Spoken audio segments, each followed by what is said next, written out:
Hello guys, F-35 stealth fighter 53% ready for China war. Its combat operation hindered by F-135 issue.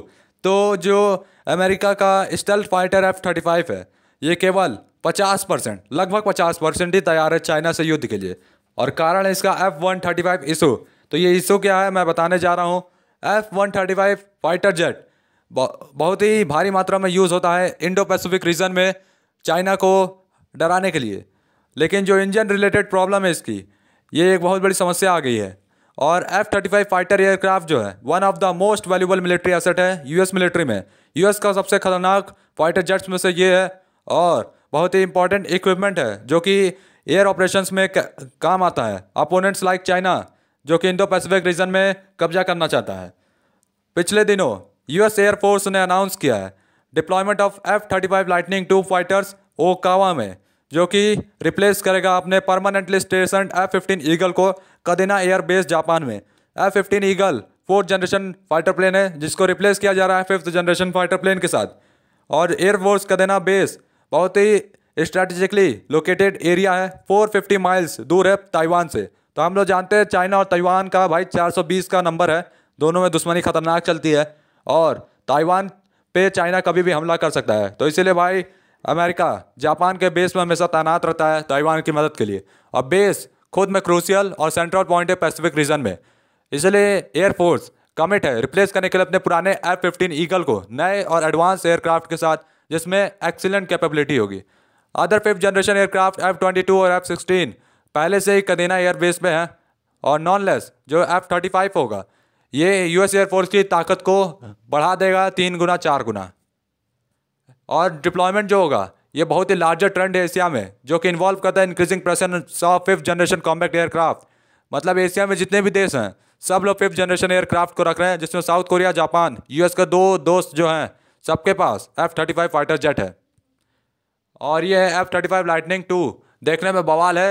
और Singapore भी F-35 fighter jet को operate करता है, declare किया था इसी साल। और ये 8 ज़्यादा F-35B लाइटनिंग 2 कॉम्बैट जेट खरीदेगा। थाईलैंड जो कि बीजिंग यानी चाइना का दोस्त है वो भी F-35 फाइटर्स को खरीदेगा और यूनाइटेड स्टेट्स के अप्रूवल का इंतजार कर रहा है।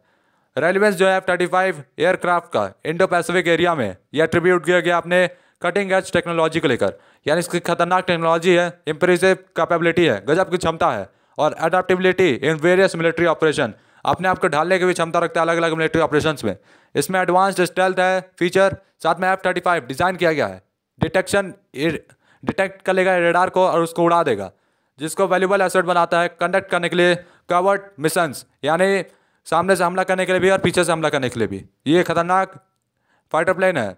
साथ में एडवांस सेंसर इसमें कम्युनिकेशन सिस्टम है जो कि इकट्ठा करेगा, ट्रांसमिट करेगा important intelligence data real time में जैसे जैसे वो अंदर जाएगा, जो कि बहुत ज़रूरी है स्मार्ट चॉइस के लिए मिलिट्री ऑपरेशन में इंडो पैसिफिक रीजन में, जहाँ पे टेंशन जो है बहुत ही हाई है और टेरिटोरियल डिस्प्यूट को लेकर, जियो पॉलिटिकल कंपटीशन को लेकर F-35 की कैपेबिलिटी बहुत ही ज़रूरी है यूनाइटेड स्टेट्स के लिए और उसके दोस्तों के लिए। F-35 जो है इसको बहुत ही क्रिटिकल टूल माना गया कंडक्ट करने के लिए ऑपरेशन चाइना और नॉर्थ कोरिया के खिलाफ, जो कि डिलीवर कर रहे हैं नेसेसरी एयर सपोर्ट और precise attack on crucial targets. और ये एंटिसिपेट है कि 300 से ज़्यादा F-35 फाइटर्स जो होंगे इंडो पैसिफिक रीजन में लगाए जाएंगे 2035 से पहले, जिसमें यूजर्स जो होंगे Australia, Japan, Singapore, south Korea और यूनाइटेड स्टेट्स होंगे। चाइना भी इसको जानता है कि अमेरिका का ये स्टेल्थ फाइटर बहुत ही खतरनाक है और आने वाले समय में इंडो पैसिफिक रीजन में कब्जा कर सकता है। इसलिए इसको काउंटर बैलेंस करने के लिए चाइना ने पहले से F-22, F-35 और J-20 को लगा दिया है कुछ सालों से। और कन्फ्रंटेशन जो है American manufactured 5th generation fighter और J-20 जो होगा आकर होगा इवेंट में कॉन्फ्लिक्ट के समय। तो J-20 और अमेरिका का ये 5th जनरेशन प्लेन आपस में टकराएंगे, ऐसी बातें हैं। और जो यूएस मिलिट्री है वो समस्या फेस कर रही है क्योंकि F-35 ऑपरेशनल डिफिकल्टीज फेस कर रहा है उसका प्रोडक्शन लिंक्ड है करंट इंजन से, उसकी इंजन से समस्या है। और क्या समस्या है वो है ओवरहीट, ज़्यादा गर्म हो जा रहा है। और मार्च 29 को टॉप ऑफ यूएस ऑफिशियल ने कहा है कि प्रैट और विटनी ने F-135 इंजन को, जो कि पावर करता है F-35 फाइटर एयरक्राफ्ट को, अंडर स्पेसिफिकेशन, यानी अभी उसकी थोड़ी और टेस्टिंग चल रही है और उसकी जो शुरुआत हुई थी तब भी उसमें थोड़ी गड़बड़ी पाई गई थी, और ये गड़बड़ी अब हम लोग के लिए दिक्कत बन रही है। और ये ज़रूरी है ऑपरेट करना इंजन्स को हायर देन एंटीसिपेटेड टेम्परेचर्स, यानी अगर ये टेम्परेचर इसका हाई हो जाएगा तो फट सकता है। इसीलिए इसको ज़रूरी है कि इसको कंट्रोल किया जाए, इसको काबू किया जाए। और इंक्रीज्ड मेंटेनेंस, इसकी मेंटेनेंस पे ध्यान दिया जा रहा है। लॉजिस्टिक एक्टिविटीज़ देखा जा रहा है स्टैटिक्स में कि क्या इसके डाटा है अप डाउन। साथ में degrading F-35 overall readiness rates, यदि ये डिस्ट्रॉय किया जाता है दुश्मन द्वारा तो ये कितना जल्दी तबाह हो सकता है, ये सब भी देखा जा रहा है। यूएस मिलिट्री ने प्रपोज्ड इंजन एनहांसमेंट देखा है F-35 joint strike fighter types का, बहुत ज़रूरी है, ऑफिशियल लिखा है। और टॉप यूएस मिलिट्री लीडर्स ने अंडरलाइन किया है कि जो F-135 इंजन है ये शॉर्ट कमिंग, मतलब आने वाले समय में इसकी शॉर्टेज हो सकती है, क्योंकि इंजन का कोर अपग्रेड इनिशिएटिव जो है ये अंडरटेक ले चुका है। और हाउस आर्म सर्विस और कमेटी ने, सब कमेटी मेंबर्स ने 29 मार्च को कहा है। पेंटागन के फिस्कल ईयर 2024 बजट प्रपोजल में यूएस मिलिट्री ने मना कर दिया है डेवलप करने के लिए एक पूरा नया इंजन अपने F-35 के लिए, जो बेस्ड होगा एडवांस्ड इंजन ट्रांजिशन प्रोग्राम पे। हाई एंटिसिपेटेड कॉस्ट होगा, टेक्निकल चैलेंजेस आएंगे, तो बहुत ज़्यादा टेक्नोलॉजी लगेगी, नई टेक्नोलॉजी, नई चैलेंजेस आएंगे, साथ में पैसा भी बहुत ज़्यादा लगेगा, इसलिए मना कर दिया गया है। और मिलिट्री ने पाया है कि जो अपग्रेड है बहुत ज़रूरी है, क्योंकि जो पावर और थर्मल मैनेजमेंट सिस्टम है लॉकहीड मार्टिन द्वारा बनाया गया सब कॉन्ट्रैक्टर है वो अंडर परफॉर्मिंग है, मतलब उतना अच्छा परफॉर्म नहीं कर रहा है, जिसमें रिड्यूस्ड इंजन लाइफ, इंजन की लाइफ कम है।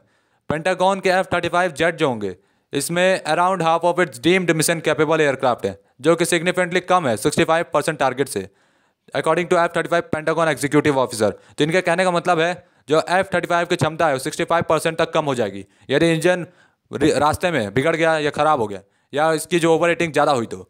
इसलिए अपने अपीयरेंस में before the Congress committee F-35 programme executive officer ने कहा है, जो एयरफोर्स लेफ्टिनेंट जनरल माइक स्कॉटमेट ने एक्सप्रेस किया अपने असंतुष्टि कि केवल आधे United State joint strike fighter fleet जो है ऑपरेशनल है फरवरी 2023 में। उन्होंने डिस्क्राइब किया है अनसेटिस्फैक्टरी फिगर को। और प्रोग्राम मैनेजर ने कहा है कि फरवरी में एवरेज मंथली रेट जो था ऑपरेशनल जेट का 540 F-35 जो थे 53.1% ही वर्क किया अच्छे से, मतलब इन लोगों ने अपने टारगेट को पूरे से अच्छे से साफ कर दिया, मतलब टारगेट को उड़ा दिया। और ये इंडिकेट करता है कि जो एयरक्राफ्ट हैं इनको ज़रूरी या एसेंशियल मिशन चाहिए जिसमें कॉम्बैट ट्रेनिंग हो, टेस्टिंग हो और शो ऑफ फोर्स फ्लाइट हो। और फिगर फॉल जो है शॉर्ट ऑफ टारगेट रेट 65% का, 65% टारगेट इसने मिस कर दिया। रिटर्न स्टेटमेंट में स्कीमेट ने कहा है कि जो प्रोपोर्शन है aircraft capable carrying out missions के लिए या so called full missions capable rate के लिए ये 30% से कम रहा, तो मतलब अभी अच्छे से ये प्लेन तैयार नहीं है भाई, सीधा सीधा। और सीएमएच ने एक्सप्रेस किया अपने प्री रिटर्न स्टेटमेंट में कि जो करंट रेडीनेस है अनएक्सपेक्टेबल है, मतलब इसको एक्सपेक्ट किया नहीं जा सकता कि ये अमेरिका की सेना का जेट प्लेन है। और अपने प्राइमरी ऑब्जेक्टिव में उन्होंने कहा कि मैक्सिमाइज रेडीनेस चाहिए, हम लोग को और क्षमता और इसमें डेवलप करनी होगी। साथ में उन्होंने कहा है कि उनका एम है, लक्ष्य है रेडीनेस को रेट को मिनिमम कर देना 10% के अंदर केवल एक साल में। तो मतलब जो 30% टारगेट लग रहा है उसको अब 10% यानी कम, जो 30% चूक जा रहा है उसको 20% करना है। तो ये भाई उन लोग का लक्ष्य है।